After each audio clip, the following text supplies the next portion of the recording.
everyone, my name is Teddy and today I will be giving you some tips and tricks I use to draw. Before this video starts, I want to apologize if the mic waves in and out. It is because my fan is on and it is too hot to turn it off. I also want to say that these are just some tips and tricks that helped me learn to draw, and I myself am no professional or art teacher, so take everything that is said with a grain of salt. For today, this video will be read by my brother as I'm having trouble recording the audio for this video, and hopefully in the next video I will be able to do it myself. Thank you. Hi all, I'm Teddy's older brother Jordan. Today I am doing the voiceover for his a tutorial, yeah. So the reason I'm doing that is because I work around a lot of around the phone, and I'm not scared to talk to different people at all. So this is no biggie for me. But I'm doing it today for Teddy because he's a bit nervous. Sorry if you hear me going to say she.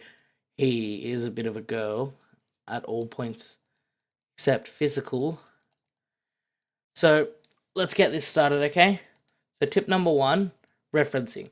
As you can possibly see in the top left of this video, there is a little reference image that I cropped out of a bigger image. Reference is something that almost every good artist uses, and it is something that is very, very useful while learning to draw, especially if you are learning anatomy. You can get a reference from basically anywhere, like photos or another artist's drawing.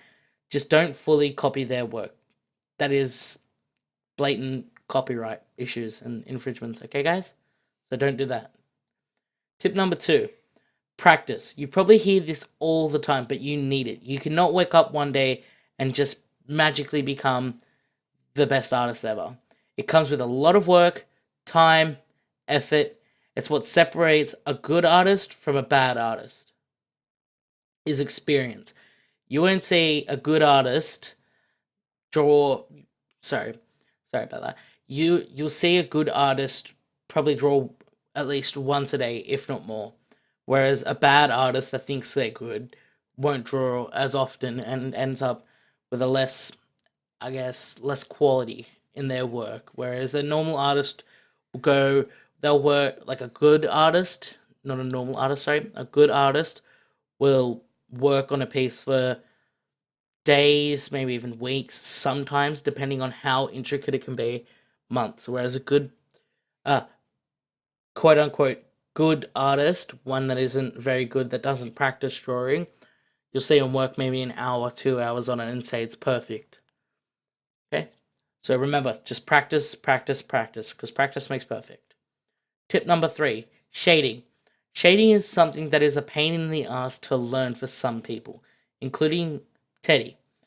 But it can make a picture a lot better than something that's just lined and flat color. It's amazing just how a little bit of shading can really make a picture better. So you'll see most pictures nowadays, a lot of people don't shade when they're drawing on stuff like DeviantArt. Like not saying these are the bad people, these are the people that aren't willing to learn stuff like shading. So they just leave it a flat color and just lined, which in my honest opinion, me not being an artist, the shading, just going that extra mile, takes your work from being a good piece to a great piece. Tip number 4, tutorials or advice from an artist with more experience than you. There are a multitude of tutorials at your fingertips, and more than enough artists that would be happy to give you more advice than these 5 tips and tricks. And finally, tip number 5, tracing. Now hear me out before you go grabbing your pitchforks, torches, and calling me whatever. Like, no, stop that. Hear me out. The reason I put this in here is because I believe tracing is okay, as long as you just trace for practice. And what I mean by this is tracing out the shapes of the body to help you get used to drawing something. Like, so I'll take it into as me being Teddy's brother. Sorry. me being Teddy's brother, I'll take it into something I'm into, like computer gaming. I went from playing Xbox to playing computer games on PC. So with that, that took from moving my thumbs to moving my entire arm, which moving my entire arm moved a lot more muscles, creating a better muscle memory. And this is slightly the same as tracing, because tracing, you eventually learn all the different movements your hand needs to make to draw a certain thing, like say you're tracing a hand or a body or something. After you trace that enough, your muscle memory, because you're not going to just you're not going to sit your hand down and just start drawing. You use your whole arm to get the best effects possible. So it creates better muscle memory for you, so that you can pretty much, the better the muscle memory, the more you do this, the closer to a tracing you're going to get when you're drawing. It's not going to look just shoddy and sketched. You'll be going to be able to do that line work perfectly just by muscle memory. Okay. But only use the base sketch you've gotten from the trace as a broken down reference of sorts. Put the trace shapes next to a blank area and then redraw them in the blank area. This is something that I used to learn to draw humans and animals. Sorry, that wasn't me learning it. It was Teddy.